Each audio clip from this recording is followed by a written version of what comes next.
Hello friends, আজকে আমি আপনাদের সাথে শেয়ার করছি কোনো রান্নার ভিডিও না। তো আজকে একটা ব্লগ ভিডিও। সেটা হচ্ছে যে আমি আজকে কি রান্না করেছি এবং দুপুরে কি লাঞ্চ করছি আমি সেটাই আপনাদের সাথে শেয়ার করছি। তো ভিডিওটা দেখতে থাকুন প্রথম থেকে শেষ পর্যন্ত। প্লিজ কেউ স্কিপ করে দেখবেন না, পুরো ভিডিওটা আপনারা দেখতে থাকুন। আশা করব আপনারা আমার পাশে আছেন এবং সাথে আছেন। আজকে আমি দেখিয়ে দিচ্ছি কী কী রান্না করেছি।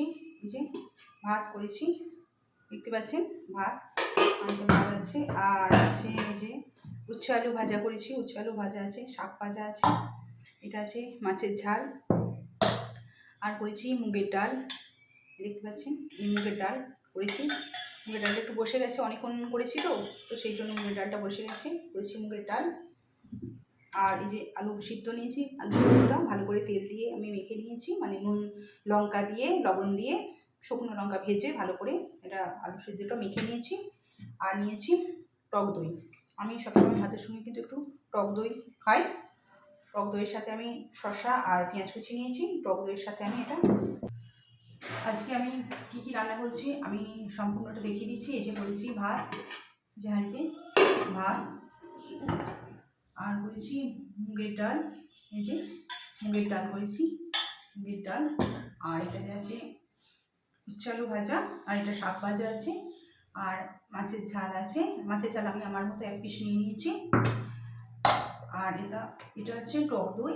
টক দইয়ের সাথে শসা কুচি, একটু পেঁয়াজ কুচি দিয়েছি এর সাথে। টক দইয়ের সাথে আমি সবসময় একটু শসা কুচি আর পেঁয়াজ কুচি আর একটু লবণ দিয়ে খাই, তো অতটা টক সেই জন্য লাগে না। আর এটা আলু সিদ্ধ আছে, আলু সিদ্ধটা ভালো করে মেখে নিয়েছি। আলু সিদ্ধটা শুকনো লঙ্কা, তেল আর লবণ দিয়ে ভালো করে আলু সিদ্ধটা মেখে নিয়েছি। এবার আমি ভাতটা পাচ্ছি।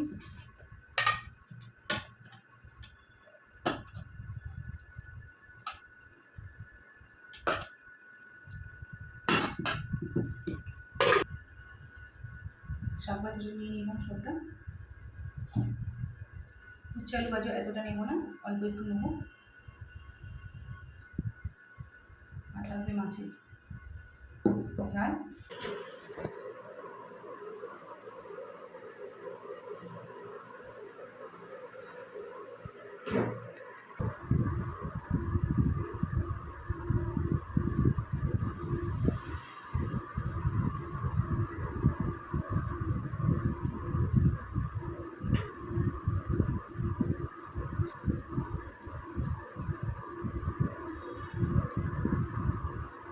প্রথমে আমি শাক ভাজা দিয়ে খাচ্ছি।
মাছটা পুরোটা বড় ছিল না, ছোটো মাছ, কাঁটা আছে তো কাঁটা বেছে দিতে হবে।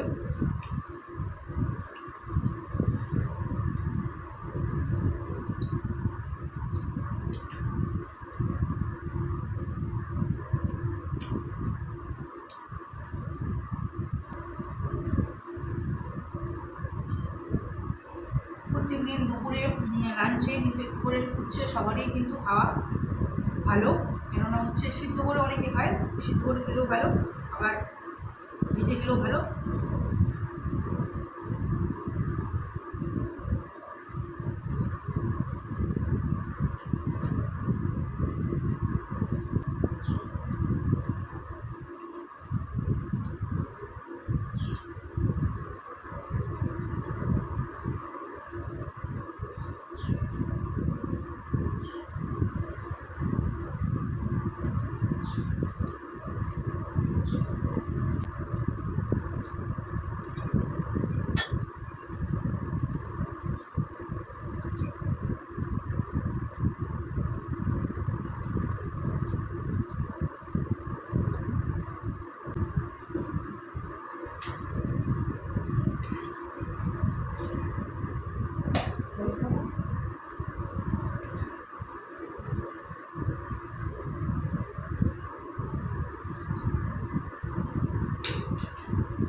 এবার টক দইটা দেবো।